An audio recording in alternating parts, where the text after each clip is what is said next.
Welcome to Out of the Fog. I'm your host, Lydia Loveless. Tonight we have with us the PC candidate for the upcoming provincial election on October 14th, the Honourable Tony Wakeham. It's going to be a great show. Stay tuned. At Rogers TV, we know our community thrives because of the incredible people who support it. Today, we want to extend a heartfelt thank you to all our amazing volunteers. Your hard work, dedication, and passion make our productions possible, bringing local stories and events to life for everyone to enjoy. Whether you're behind the camera, in the control room, or helping at events, your contributions are invaluable. Welcome back. I'm here with the PC candidate for the provincial election coming up on October 14th, the Honourable Tony Wakeham. Hi, Tony. Welcome to the show. Thank you. It's great to be here. Yes. So tell us a little bit about yourself. Well, I originally from Placentia and grew up there, obviously, went to university at Memorial, but my career has taken me all over Newfoundland and Labrador. I consider myself fortunate that while traveling and working all over Newfoundland and Labrador, I didn't actually have to leave the province, and that's one of the things I hope I can make an improvement on, is to try and keep more people living here. But I've worked in central Newfoundland, I've worked in western Newfoundland, I've worked in northern Newfoundland, I've worked in Labrador, so. You've been everywhere. Yeah. Yeah. And it gives you a perspective of people and meeting people in their communities and getting to work with them and know them, and so that's been one of the positive things about campaigning, actually. It's the same principle. You get a chance to go out and meet people in their communities and hear what their issues are. Mm-hmm. Excellent. So with that being said, we're going to get right into it, if that's all right. Sure. So the first thing that we're going to talk about is the Churchill Falls and the hydro development. So this election comes at a pivotal moment for the future of the Churchill Falls and the hydro development in Labrador. The MOU currently on the table is being described as a $225 billion agreement, but opinions are divided on whether it should be finalized as it stands, renegotiated, or put to a referendum. Where do you stand, and how will you ensure that the benefits are shared fairly within the province? I think that your first point there's been lots of talk about exactly what this is in terms of numbers. The numbers have never been verified. That's the first thing. And we have always talked about the need for an independent analysis done on any deal that we want to sign with Quebec, or anyone else for that matter. And so that's very important for me, to make sure we have that independent analysis done. Mostly what we hear of the people that are telling us that this is a great deal are the people that negotiated the deal. So we need to hear, and you're right, there has been a lot of people that I would consider very knowledgeable that have expressed their concerns. And yet, for whatever reason, the Liberal government doesn't seem to want to put that into an independent review. I think that needs to be done first. This is too valuable an asset, too valuable an opportunity, and it cannot simply be about this election. It has to be about generations to come, because that's what this deal is. I have concerns about the length of time, I have concerns about the amount of money, and I have some concerns as well about Quebec being in control. Thank you. So the next question is pertaining to healthcare. So healthcare is one of the most pressing concerns of our province. Families are coping with the shortage of doctors, long wait times, and rural areas are without reliable access to basic services. Seniors are asking for dignity and proper support, and there's an increasing demand for stronger mental health care. So what specific actions will you and your party take to improve access to healthcare here in Newfoundland and Labrador? And that's what we've heard at the doors too. Well, you know, it's not an election about an MOU. Healthcare has been the number one issue that we've heard at our doors all the time. Correct. And it impacts people all over our province. So what we've taken is deliberate steps that we think will help improve healthcare access. One is the idea that we are going to increase the size of our med school. We're going to double the capacity of the nurse practitioner program, and we're also going to add 50 more seats to our nursing program. But we're going to go beyond that. We're actually going to go out and make sure that if you are in any of our med programs, any of our health programs that are offered in college or university, we will offer you a full-time job when you enter the program, not when you exit. Because we're competing not only within our own province or in our own country, but also with other countries. And establishing that relationships with students when they enter the programs, that's the key. Establish the relationships, no matter what, whether it's physicians, whether it's nurses, whether it's lab technologists, and finding out how they want to practice and where they want to practice. And then if we do that early enough, I think we could build that relationship and have more people working and staying here in our province. Yeah, which is so important as well. Yeah. And we've also reached out, of course, because so many people in our province, we recognize that we only have one tertiary center in St. John's. And so when people have to travel for medical appointments, we want to make sure that cost is not an object. So we will turn around and have announced that we will cover 100% of all medical transportation. So no matter where you live in the province of Newfoundland and Labrador, you will have access to be able to come in and if you need to be transported in, we'll make sure that you don't have to pay for it. And finally, the whole idea of nurse practitioners. They have a role to play in our province, in our primary care system. Unfortunately, right now, many people in the province of Newfoundland and Labrador have to pay to see that nurse practitioner. We're going to make sure that nobody has to pay to see a nurse practitioner and get primary health care. Excellent, excellent. So the next thing that we're going to discuss is the mental health and addictions of our province. So Newfoundland and Labrador has the highest rate of poor mental health in the country and the highest rate of self-harm, and is experiencing rising deaths linked to drug toxicity. Experts say our mental health strategy is outdated. What will you do to modernize services, expand access, and ensure people in crisis receive timely and effective help? That is a huge problem with all of our communities now. Yeah. And so what we have talked about is an approach that is based on what a community themselves feel that would work in their community. I don't believe in cookie cutter approaches to everything. Recently I went to Happy Valley Goose Bay and spoke with people who are working with people with addictions issues and spoke to others who are recovering addicts. And to hear their stories and understand what they felt they needed or what supports would be better for them. So that's what I think we ought to be doing. We ought to be making sure that when we talk about developing anything, you got to go out and talk to the people with experience, the people on the ground. And there are solutions there are answers. And make sure that when we do things, like we know the new penitentiary, make sure that it's not simply a place where you're housed. Let's make sure that there's actual programs there that will help you, that can help you get back on your feet and get back in society. And I think that's the key for me, is let's individualize this in our communities to make sure we can help people, because that's what this is about. Absolutely, 100%. And the next thing that we're going to address today is the affordability and cost of living. So affordability has become a struggle for many, from housing to food to fuel to even rising tuitions. So according to 2024 data, about 50,000 Newfoundlanders and Labradorians live below the poverty line. What steps will you and your party take to bring down everyday costs, tackle poverty, and to ensure workers can earn a living wage in this province? So right off the bat, the first thing we've announced almost immediately was we're going to have the highest basic personal exemption in all of Atlantic Canada. So that means the first $15,000 that people make, doesn't matter how much you make, that will be tax-free. We've also said we're going to increase the seniors benefit by 20% and index it to inflation. And to help students, we want students to stay here. We want people who graduate from our college or our university to stay here. And part of that is if you file your income tax in Newfoundland and Labrador after you graduate, you get a job and you stay here and work in our province, I'm going to give you your tuition back. Wow. Those are some concrete measures that I believe that we need to do, ought to do, to help people through this problem that we have with the high costs of everything in our community. And we will also, of course, take other measures like making sure that the gas tax, keep that low, eliminate the gas tax completely, that 8 cents that's on it now. So those are some of the measures that we've talked about already, about things that are concrete to put more money back in people's pockets.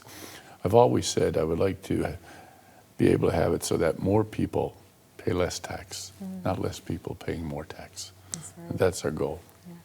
And I was talking to someone the other day, and they actually said they went to Dominion, and seeing, you know, from where they were 3 years ago to where they are today is astronomical, Yeah. and seeing the cost of living is quite significant. So, you know, hearing that is quite impressive. Thank you. Yeah, it's hard. You know, we can't control inflation, but there are measures that we can take, deliberate measures to put money back in people's pockets. And ultimately, government will benefit from that. The economy will benefit from that. Community will benefit from that. So, Excellent. So the next thing that we're going to address is housing. So housing has reached a crisis level. In 2024, more than 20% of households in the province were facing housing insecurity due to affordability, adequacy, and suitability. Rents are climbing, and affordable housing is especially difficult to find for students and young families. What concrete measures will you take to expand affordable housing, and what long-term solutions will you put into place to address homelessness? and that's the key here is the whole cycle of homelessness, because it's people who are homeless who need to be helped immediately. But there are other people, seniors, for example, who may want to downsize, and unfortunately there's no options for them. So we need to go back to what we used to be, what was successful in the past when we created seniors cottages and seniors communities, and so they can actually have a place where they could actually downsize. And then that means their home that may live in, that could be put up for sale and somebody else can move in. So it's a combination of new builds, it's a combination of new housing, it's a combination of making available so we get that continuum going. But it's also available in making sure that when we're in the housing business, like Newfoundland Labrador Housing, that the units that we have meet the needs of the people. You know, we've heard all the stories about one person in a 3-bedroom and other families can't get one, and then we hear all the stories about the state of disrepair of so many of the units across our province. And there is a huge wait list for Newfoundland Labrador Housing. Yes. So we have to find a way, firstly, fix what we have. Yeah. Make sure that it actually meets the needs of the client, and then continue to look at how we expand on it. Excellent. Yes. So the next thing that we're going to address is food security. So food insecurity is at its historic levels. Statistics Canada reported that in 2024, that over 30% of Newfoundlanders and Labradorians lived in food insecure households. So that is about 158,000 people, and that is 24,000 more than the year before. So what policies will your party introduce to ensure all individuals and families have consistent access to affordable, nutritious food?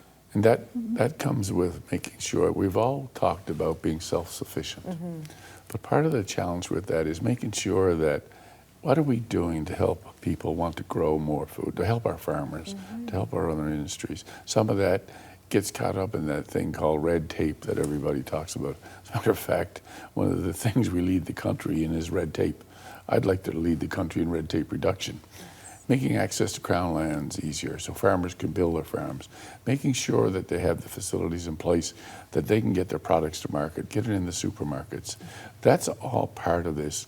Lower transportation costs, you know, we've finally seen the elimination of the carbon tax on fuels and other things like that. But I think for me is, how do we increase production here in Newfoundland and Labrador?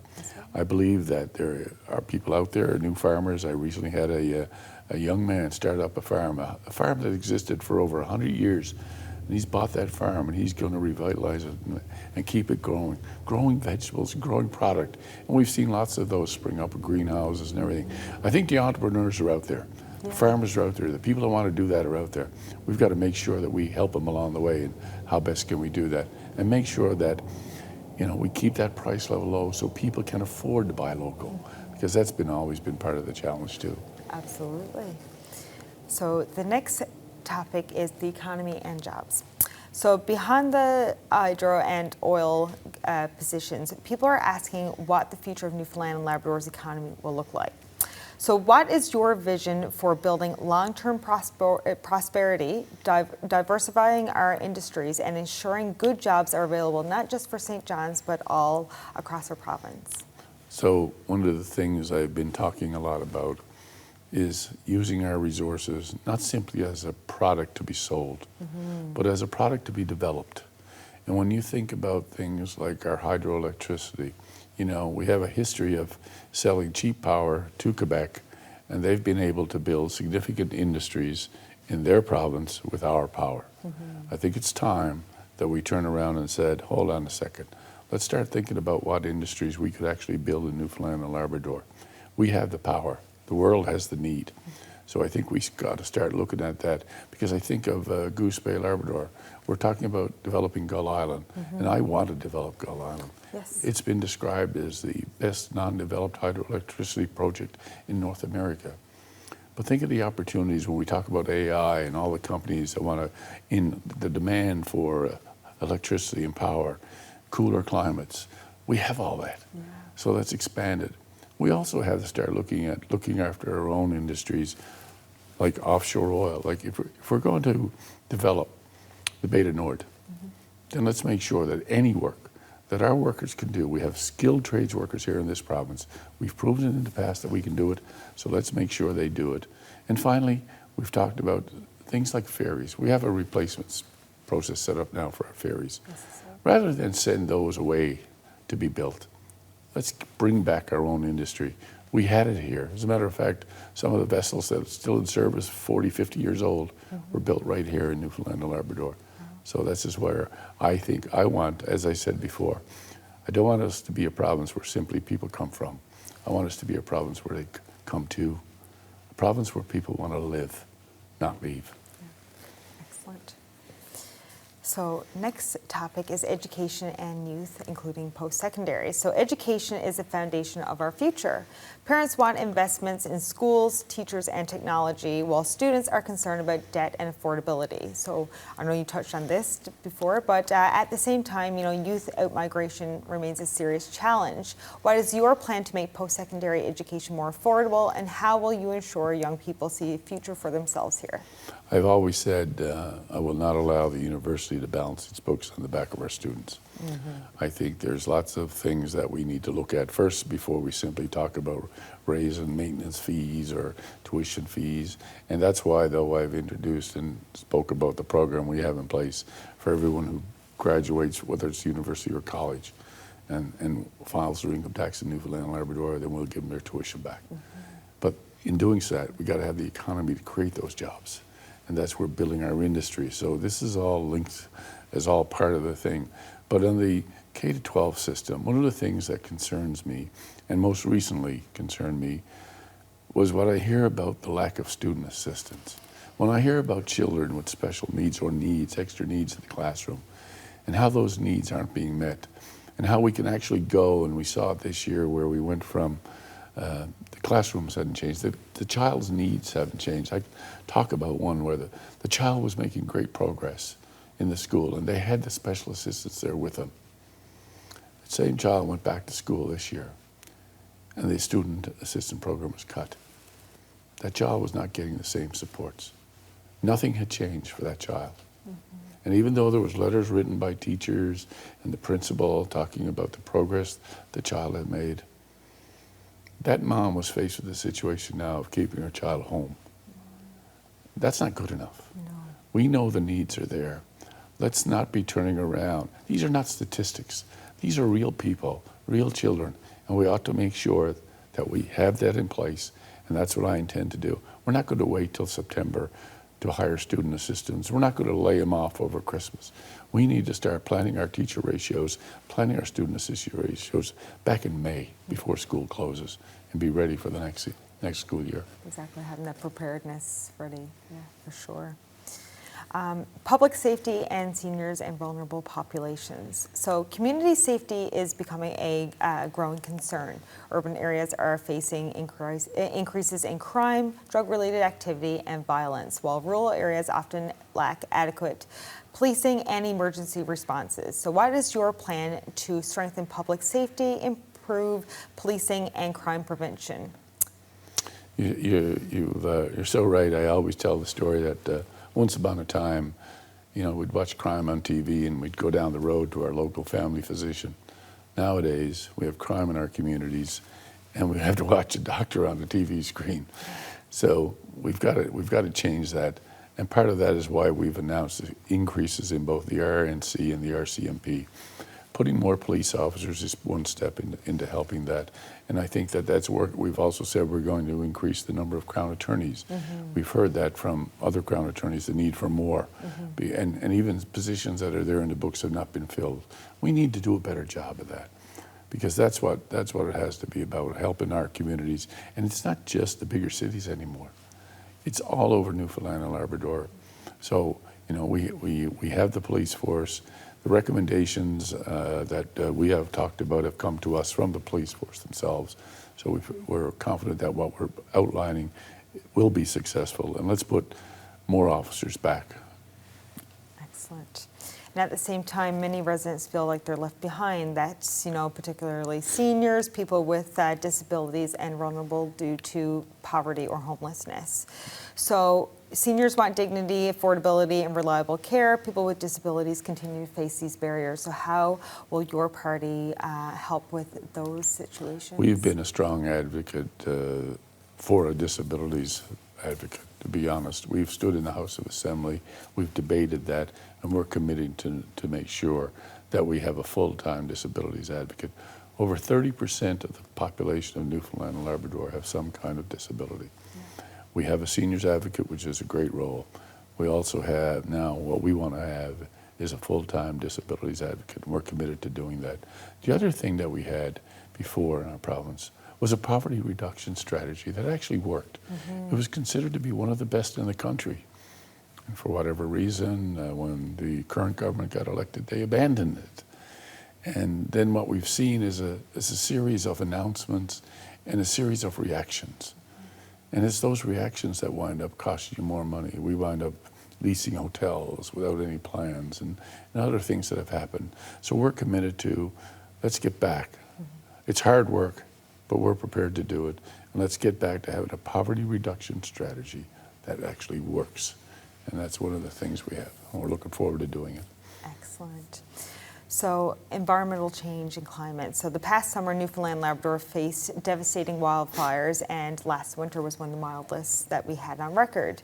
So climate change is already reshaping our province. So what steps will you take to address the impacts of climate change, protect our communities, and ensure that resource development is balanced with environmental sustainability? And that's the key point here. Every time we do a development of any kind, it has to be about minimizing risk, maximizing our benefits for our communities. So you can't do one without the other. So I want to make sure, and one of the things, again, that we've talked a lot about doing right now after this wildfire season that we just went through, I've been talking to a number of volunteer fire departments and other fire departments all across the province, and we've actually funded to provide them with the safety gear that they need to respond to fires. And by putting more money, an extra $5 million in, so they can get the proper training, so they can have the proper equipment to be able to handle this. But on the other side of that is making sure that when we do introduce programs to try and convert people from oil to electricity, that we're not leaving people behind.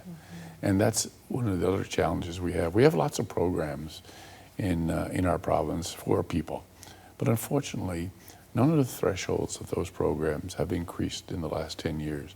We all know the costs have gone up significantly. So we need to make sure that when we talk about those conversions, that maybe the threshold level needs to increase so more people would be eligible to take advantage of these incentives that we have in place. But there's no denying climate change is real. I've seen it in erosion in my own communities, but that means we've got to do a better job when we build roads, when we build communities, the fire breaks, the culverts, everything. I think there's lots of things that we can do to protect our infrastructure that we're not doing right now, and we need to make sure that when we plan the new infrastructure, when we plan these developments, we plan for that. And that's some of the things I'm looking forward to doing. Perfect. So last thing is provincial debt. So Newfoundland Labrador's net debt is projected to be $19 billion for the 2025-2026 fiscal, nearly 45% of our GDP. What's your plan to reduce the province's debt load while still making investments needed in services and economic growth? Absolutely. The debt, I think, in the last 10 years has doubled. But part of that now is the balance between people in need. We've also got right now a healthcare system that's ranked worst in the country. We have food bank usage 30% higher than it was. We have the highest crime statistics recently in the latest crime year going up. So we have a lot of people in our province that are looking for their government to provide help. And that's what I'm doing. And I'm balancing that with how we manage the funds of our provincial government. There are enough examples in our current budget that we spend where I believe there's opportunities for us to use that money in different ways. And that's exactly what I'm doing. I'm committed to balancing the budget.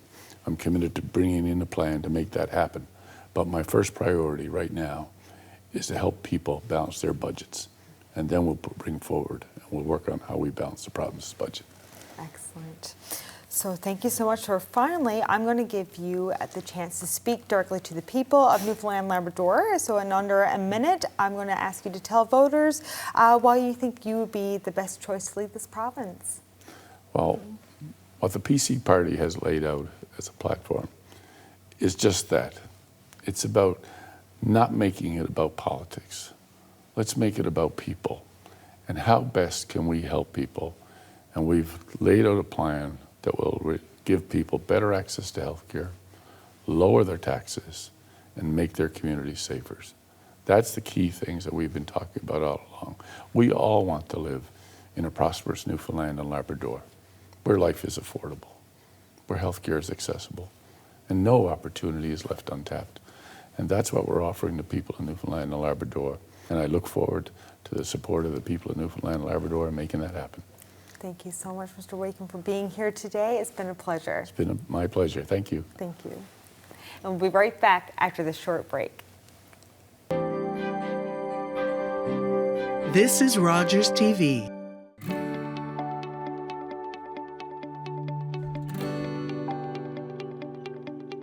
You're watching Rogers TV St. John's.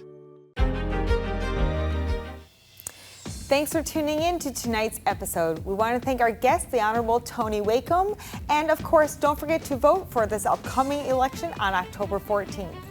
Until next time, much love.